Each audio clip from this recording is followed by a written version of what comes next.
आज प्रेम की भाषा और प्रेम में जोड़कर हम अपनी जिंदगी को ऐसे ही यापन कर सकते हैं। जहां प्रेम है वहां आनंद ही आनंद है। और यदि परिवार में जब अपनी जिम्मेदारी हर कोई निभा के सब एक दूसरे की बात समझकर हृदय की भावना को समझते हुए किसी वाणी को रखे तो वो घर स्वर्ग होता है।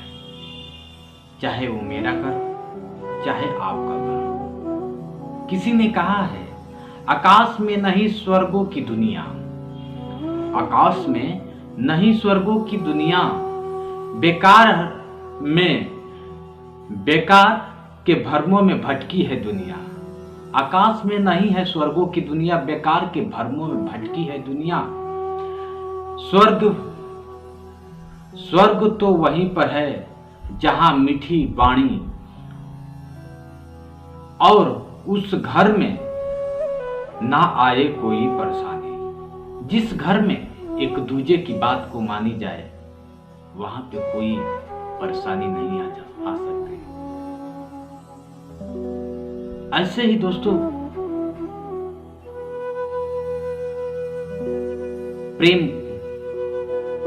एक ऐसी चीज है ना पैसे से खरीदी जा सकती है, लेकिन प्रेम के बंधक में बंधकर उस पैसे का भी कीमत कम हो जाता है।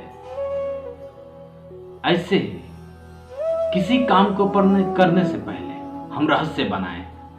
रहस्य जब बनाएंगे तो जिंदगी अपने आप में धन्य हो जाएगी। ना चाहते हुए भी सब कुछ अच्छा से गुजरेगा। ऐसे ही एक कथावाचक से ब्राह्मण थे। छोटी सी कहानी है, मैं बताना चाहूंगा। एक ब्राह्मण थे जो किसी सेवक के घर पहुंचे। सेवक ने अच्छे अच्छे पकवान अपने हिसाब से बनाए थे। दिल की इच्छा थी कि आज हमारे घर हमारी गुरु आए हैं, कथावाचक आए हैं, जो भगवान पुरुषोत्तम श्री राम महाराज कृष्ण जी शंकर जी की गाथा को कहते हैं। वो आज हमारे दर पे आए हैं। उनको आज मैं अच्छा अच्छा भोजन खिलाऊंगी। सेवक भोजन तैयार करके रखता है और बहुत ही अच्छे अच्छे भोजन पकवान परिपूर्ण रूप से तैयार हो जाता है। तैयार होने के बाद महाराज जी को भोग लगवाया जाता है। बैठते हैं, बैठने के बाद भोग लगाते हैं और भोग लगाने के साथ उनको ये नहीं पता था कि ये जो करोड़ों का भोग लग रहा है बहुत ही सुंदर भोग है। ऐसे ही अब खाना खा रहे थे, भोग ला रहे थे महाराज, तब तक उनकी निगाह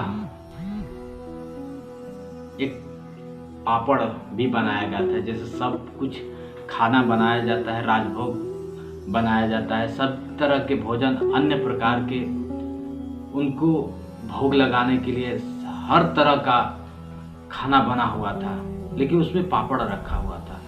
और देखिए, जब जी किसी चीज पे आ जाता है तो करोड़ों की चीजें, करोड़ों का पकवान बेकार लगता है। ऐसे ही महाराज जी की निगाह चली गई पापड़ पे और महाराज ने अपने सेवक से कहना भी नहीं चाहते थे कि पापड़ की क्या औकात, राजभोग रखा है, मालपुआ रखा है, सातों वचनों से चुन चुन कर लाया हुआ भोग है। अब मैं उस पापड़ के लिए मेरा जी ललचा रहा है। उसके बाद तुरंत महाराज जी ने योजना बनाया। योजना क्या बनाया कि अपने सेवक से कहते हैं, हे सेवक, मैं जब आपके यहां आया, गाड़ी में बैठा, गाड़ी से उतरा, जैसे ही एक अद्भुत चीज दिखाई दिया। सेवक ने कहा, महाराज जी क्या ऐसा चीज था? महाराज जी ने दर्शाया कि एक मुझे सांप दिखाई देता है और वो सांप बहुत ही लंबा था। अब एग्जाम्पल देने के लिए उनका तो दिमाग पापड़ पे था कि पापड़ को हम कब कैसे कहें कि मुझे पापड़ खाना है। तो अपने सेवक से कहते हैं, वो सांप यहां से लेकर उस पापड़ के पास था, वह उससे कह भी रहे हैं कि बहुत लंबा है, लेकिन दिखाते हैं, दर्शाते हैं कि यहां से लेके उस जो पापड़ की थाली रखी है वहां तक था। तब तक सेवक का ध्यान आता, ओह मैं तो भूल ही गई थी, ये पापड़ भी आपके लिए ही रखा गया है। तो योजना बनाए और पापड़ भी खा लिए और सेवक भी खुश हो गया। तो ऐसे ही दोस्तों, योजना बनाकर हम जो सोचेंगे, जैसा सोचेंगे वैसा होगा। इस वीडियो में योजना और प्यार का तथ्य रहा। मैं आप लोग का आभारी रहूंगा कि आप लोग समय देकर मेरा वीडियो देखते हैं। बहुत बहुत धन्यवाद।